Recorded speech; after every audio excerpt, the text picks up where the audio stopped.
నమస్తే మేడం. నమస్తే అండి. అల్లు అర్జున్ అరెస్ట్ అయిన తర్వాత అందరికీ వచ్చిన ఒక అనుమానం ఏంటంటే దీని వెనక సీఎం రేవంత్ రెడ్డి ఉన్నాడు అనేది టాపిక్. అవును. దీని మీద మీ అభిప్రాయం ఏంది మేడం? అంటే ఇప్పుడు అదే చెప్పాడు కదా, ఆయన అరెస్ట్ అయినప్పుడు రేవంత్ రెడ్డి గారు కూడా చట్టం తన పని తాను చేసుకుని పోతుందని చెప్పారు కదా. అయితే ఇప్పుడు ఎవరైనా ఇంకా తొక్కిసలాట్లో చనిపోయినందుకు కేసు పెట్టడం జరిగింది. ఇంకోటి ఏంటంటే ప్రెస్ మీట్లో అతని పేరు తీయలేదని చెప్పేసి అదొకటి టాపిక్ వచ్చింది. దానివల్ల కూడా ఇన్ని రోజుల తర్వాత ఫ్రైడే రోజు అరెస్ట్ చేయడం ఏంటి సడన్గా అని చెప్పేసి అందరు చెప్పుకున్నారనమాట. అంటే ఇప్పుడు ఆయన చెప్పింది కూడా అంటే చట్టంకి అందరూ ఒకటే, అనే కాదు నేనైనా ఎవరైనా అందరూ ఒకటే, చట్టం తన పని తాను చేసుకొని పోతుంది. అది ఎవరైనా చెప్పే మాటనే అది. కానీ అది ఏంటంటే ఇప్పుడు ఆయన పేరు ఇంకోటి కొంతమంది ఏమన్నారంటే రేవంత్ రెడ్డి ఈ తెలంగాణ సీఎం ఎవరు తెలియదు అని అల్లు అర్జున్ అని చెప్పారు అని కొంతమంది చెప్పుకున్నారు. అదైతే నేను వినలేదు కాబట్టి దాని గురించి నేను చెప్పలేనైతే. అంటే ఇప్పుడు టోటల్ జరిగిన సినారియో చూస్తుంటే రేవంత్ రెడ్డి గారు ఏమన్నారు, అతను ఏమన్నా దేశ సేవకుడా, ఇలా ఆర్మీనా ఇలాంటి వ్యాఖ్యలు చేయడం, చట్టం తన పని తను చేసిపోయింది అంటాం, ఇట్లా ఇండైరెక్ట్ మాటలన్నీ విన్న తర్వాత అందరికి వచ్చిన డౌట్ అది. ఒకవేళ ఇప్పుడు రేపు బాబు కూడా చనిపోతే, హాస్పిటల్లో ఉన్న బాబు కూడా చనిపోతే అల్లు అర్జున్ పరిస్థితి ఏంది అసలు ఆ బాబు నాకు ఈరోజు న్యూస్ చూశాను. ఈరోజు రేపో డాక్టర్స్ ఏదో చెప్తారు, చాలా సీరియస్గా ఉంది కండిషన్ అని చెప్పారు. కానీ ఆర్మీనా అల్లు అర్జున్ వాడు ఏమన్నా ఆర్మీనా అని చెప్పారు. వాడు వీడు అని చెప్పకూడదు కానీ అతన్ని. కానీ ఆ అబ్బాయి ఏమన్నా చనిపోతే ఈయన పరిస్థితి ఏందో మాకు కూడా చాలా ఒక విధంగా చూస్తే భయంగానే ఉంది. రిమాండ్ చేస్తారా అని చెప్పేసి అది కూడా టాపిక్ వస్తుంది. ఇంకోటి నేను ఒకటి చెప్పదలుచుకున్నాను. కానీ ఇప్పుడు ఈరోజు అందరు ఏం చెప్తున్నారంటే ఒక్క నైటు ఆయన జైల్లో ఉండి వచ్చినందుకు సెలబ్రిటీస్ వాళ్ళ ఇంటికి క్యూ కడుతున్నారు అని చెప్పేసి అట్లా చెప్పుకుంటున్నారు. కానీ నేను ఒకటే చెప్తున్నాను, ఇప్పుడు రేవంత్ రెడ్డి ఎవరైతే పొలిటికల్ వాళ్ళ నోరు మూయించాలన్నా కానీ అందరికీ ఆయన గుండెల్లో ఉండాలన్నా కానీ నేను ఏం చెప్పదలుచుకుంటున్నానంటే మీడియా వాళ్ళకి, జైలు నుంచి వచ్చారు కదా, ఆ రోజు వచ్చిన మార్నింగే డైరెక్ట్గా పోయేసి ఆ అబ్బాయిని హాస్పిటల్కి వెళ్ళి ఒక్కసారి చూసి ఉంటే బాగుండు అనిపించింది మాకైతే. ఎందుకంటే ఈరోజు చాలా దారుణంగా మాట్లాడుకుంటున్నారు ఆయన గురించి.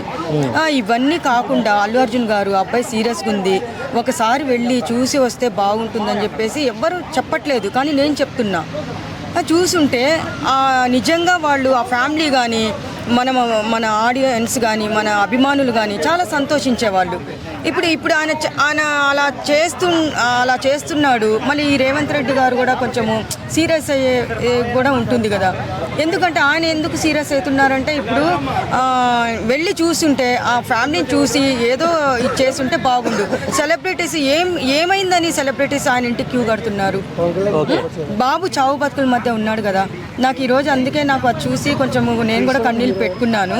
10 లక్షలు మాత్రమే ఎక్స్‌గ్రేషియస్ ఇచ్చారు కదా, అది సరిపోతుందంటారా ఇంకా పెంచాలంటారా? ఇంకా ఆయనకి 300 కోట్లు ఒక లెక్క, 25 లక్షలు అనేది 25,000 లాగా ఆయనకి, అంతే కదా. కోటి రూపాయలు కాదు, ఒక 2-3 కోట్లు ఇచ్చినా కానీ చాలా ఫ్యామిలీకి తక్కువ.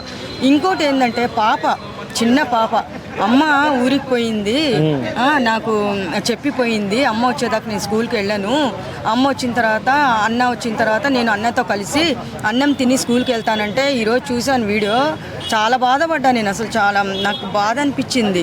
ఇప్పుడు వీళ్ళు ఏం చేయాలంటే ఆ బాబుకు ఒక మంచి హాస్పిటల్, కొంచెం పెద్ద హాస్పిటల్లో చేర్పించి అల్లు అర్జున్ గారు మంచి ట్రీట్మెంట్ ఇప్పిస్తే అబ్బాయి బతకడానికి ఛాన్సెస్ ఉంటాయి, అంతే కదా. మరి అలా చేసి ఉంటే ఈరోజు నాకెంతో అంటే అభిమానులు కూడా చాలా హ్యాపీగా అనిపించేది. నేను ఆయన అభిమానిగా చెప్తున్నాను, అంతవరకు తెచ్చుకోకండి. రేపు పొద్దున్న అబ్బాయి చనిపోతే సీన్ చాలా సీరియస్గా ఉంటుంది. పుష్ప 2 సినిమా చూసారా మేడం? చూశాను. ఓకే మేడం, పుష్ప 2 సినిమా నచ్చిందా లేదా పక్కన పెడదాం. పుష్ప 2 సినిమాలో పోలీసుల్ని చాలా సన్నివేశాల్లో రకరకాలుగా స్టార్టింగ్ నుంచి ఎండింగ్ వరకు అనేక రకాలుగా స్క్రీన్ ప్లే పరంగా యాజ్ ఏ కథ ప్రకారంగా అవమానించడం జరిగింది. అవును. ఆ ఎఫెక్ట్ ఈ ఇన్సిడెంట్లో ఏమన్నా జరుగుతుందా నా దమ్ముంటే పట్టుకోరా షెకావత్తు అని ఎక్కడైతే ఛాలెంజ్ చేశాడో వదిలేస్తా దాన్ని ఇక్కడ చేసి చూపించారు అనేది కూడా వాదన ఉంది. దీని మీద మీరు ఏమైనా ఏకీభవిస్తారంటారా? ఇప్పుడు అంటే ఈ పోలీసుల మీద ఎఫెక్ట్ ఏమన్నా పడుతుందా అని అనుకుంటున్నారా? అయితే ఇప్పుడు అంటే పోలీసులు ఛాలెంజింగ్ గా తీసుకొని అంటే మమ్మల్ని ఇంత నీచంగా చిత్రీకరిస్తారా అంటే నీకు పోలీసులు లొంగకపోతే పోలీస్ స్టేషన్ ఖాళీ చేపిస్తావు, అవసరమైతే ఉచ్చబోస్తావు, ఇలాంటి ఛాలెంజింగ్ గా తీసుకున్నారు ఈ సన్నివేశాలన్నింటినీ. 100% ఇప్పుడు సినిమాలో చూపించారు. ఇప్పుడు ఎంతైనా పోలీస్ డిపార్ట్మెంట్ అంటే కొంతమంది మంచోళ్ళు ఉంటారు, కొంతమంది అలాంటి లంచం తీసుకొని బాగుపడిన వాళ్ళు ఉన్నారు. అందరూ ఇప్పుడు న్యాయం కోసం ఏ ఆడపిల్ల వెళ్తే వాళ్ళకి అన్యాయం చేసి ఎవరైతే ఆడపిల్లకి అన్యాయం చేశారో వాళ్ళ దగ్గర లంచాలు తిని విల్లాల్లో ఉన్నారు. ఇప్పుడు వాళ్ళ భార్య పిల్లల్ని విల్లాల్లో పెట్టారు. అది మాత్రం కామన్ ఆయన తీశాడు, రియల్గా జరిగేదే ఆయన సినిమాలో చూపించాడు. ఎవరుని నిజాయితీగా ఉన్నారు చూపించామని చెప్పండి. అల్లు అర్జున్ కరెక్ట్గా ఆ సినిమాలో పెట్టడం జరిగింది. అది మేమేం తప్ప అనట్లేదు. మేము 100% అది ఆయన మీద ఎఫెక్ట్ పడుతుంది. అంటే పోలీసుల మీద రాసిన స్క్రీన్ ప్లే అనేది ఆయన మీద ఇండైరెక్ట్ ఎఫెక్ట్ పడింది అంటారు? పడింది. ఇంకోటి ఏంటంటే ఇంకా ఈ బాబు ఏమన్నా చనిపోతే ఇంకా ఎఫెక్ట్ పడచ్చు అని నాకు సిక్స్త్ సెన్స్ అంటారు కదా, అదైతే నాకు అనిపిస్తుంది, మైండ్ కొడుతుంది. ఓకే, ఈ పుష్ప 2 సినిమా సందర్భంగా సుకుమార్ మామూలుగానే ఒక క్రియేటివ్ జీనియస్ అంటారు సుకుమార్ని, స్క్రీన్ ప్లే పరంగా స్టోరీ పరంగా. అటువంటి హై అండ్ రైటర్ ఇటువంటి సన్నివేశాలు రాయటం, దిగజారుడు సన్నివేశాలు రాయటం, ఒక పోలీసు వ్యవస్థని అవమానించే విధంగా సన్నివేశాలు రాయటం మీకు ఎలా అనిపిస్తుంది? అది కొంచెము నాకు పోలీసులని ఇట్లా అవమానించడం అనేది నాకు కొంచెం నచ్చలేదు. ఎందుకంటే ఒక స్మగ్లర్ని ఎలివేట్ చేయడం కోసం అంత హై అండ్ సీన్స్ రాయాల్సిన అంత అవసరం లేదు. ఇది తప్పే, ఇది రాయకూడదు. కానీ పోలీసులను కూడా అవమానించద్దు. ఎందుకంటే నేను కూడా పోలీస్ డిపార్ట్మెంట్ నుంచి వచ్చిన బిడ్డనే కాబట్టి, నేను కూడా మా మామయ్య పోలీస్ కాబట్టి నాకు కొంచెం కోపం వస్తుంది. ఎందుకంటే ఇప్పుడు పోలీసులనే కొనేస్తాను. ఇప్పుడు సీఎం ఒక్క ఫోటో తీసుకోలేదని చెప్పేసి 500 కోట్లు పెట్టి సీఎంనే మార్చేశాడు. అవన్నీ అవసరం లేదు కదా ఆ సినిమాలో పెట్టడము. కానీ భార్య గురించి చూపించారు, అది సూపర్. అది నాకైతే చాలా బాగా నచ్చింది. కొంతమందికి అంటే కమర్షియల్ ఎలిమెంట్స్ పేరుతోటి ఇటువంటి పైత్యానికి పోతున్నటువంటి డైరెక్టర్లు మీరేం చెప్పాలనుకుంటున్నారు? ఇప్పుడు సుకుమార్ గారి గురించి కూడా నేను ఒక వీడియోలో చెప్పాను. భార్యను ఎలా చూసుకోవాలో అది ఒకటి నాకు మంచిగా అనిపించింది. ఇంకోటి ఆడపిల్లకి అన్యాయం జరిగితే అల్లు అర్జున్ గారు పోయి కాపాడింది, అదొక సన్నివేశం నాకు నచ్చింది. 3 సన్నివేశాల గురించి అవి బాగా నచ్చినాయి. కానీ ఇంకోటి ఏం చెప్తున్నానంటే ఇలాంటివి మాత్రం పోలీసుల గురించి కానీ రాజకీయం గురించి కానీ అవి మాత్రము పెడితే ఎవరైతే పెట్టారో ఆ హీరో మీద ఎఫెక్ట్ పడుతుంది. 100% నేను చెప్తున్నాను. కానీ ఆ బాబు ఏమన్నా ఈరోజు రేపు ఎల్లుండి అనేలాగుంది. కానీ మంచి పెద్ద హాస్పిటల్లో చేర్పించి ఆయన వెళ్ళి ఒకసారి చూస్తే కొంచెం అభిమానులు కాదు అందరికీ హ్యాపీ అనిపిస్తుంది. చివరిగా ఒక క్వశ్చన్ మేడం, వేణుస్వామి గారు మీకు ఐడియా ఉండే ఉంటది, సోషల్ మీడియాలో ఫుల్ ఫేమస్, జాతకాలు చెప్తా ఉంటాడు. ఆయన ఏమన్నాడంటే అల్లు అర్జున్ గారు కూడా జైలుకి వెళ్ళి వచ్చిన వాళ్ళందరూ సీఎం అవుతున్నారు, అల్లు అర్జున్ గారు కూడా సీఎం అవుతారన్నాడు.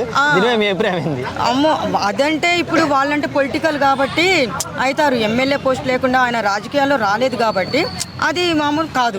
సీఎం ఎట్లా అవుతారు కాదు. ఇప్పుడు రేవంత్ రెడ్డి గారు కూడా జైలుకి వెళ్ళారు, సీఎం అయ్యారు. జగన్ అన్న కూడా జైలుకి వెళ్ళారు, సీఎం అయ్యారు. ఇప్పుడు అల్లు అర్జున్కి రాజకీయాల గురించి ఏం తెలియదు, సినిమాల గురించి తప్ప. కానీ అలా సీఎం ఎలా అవుతారు దాన్ని మాత్రం నేను ఒప్పుకోను. Okay, thank you madam.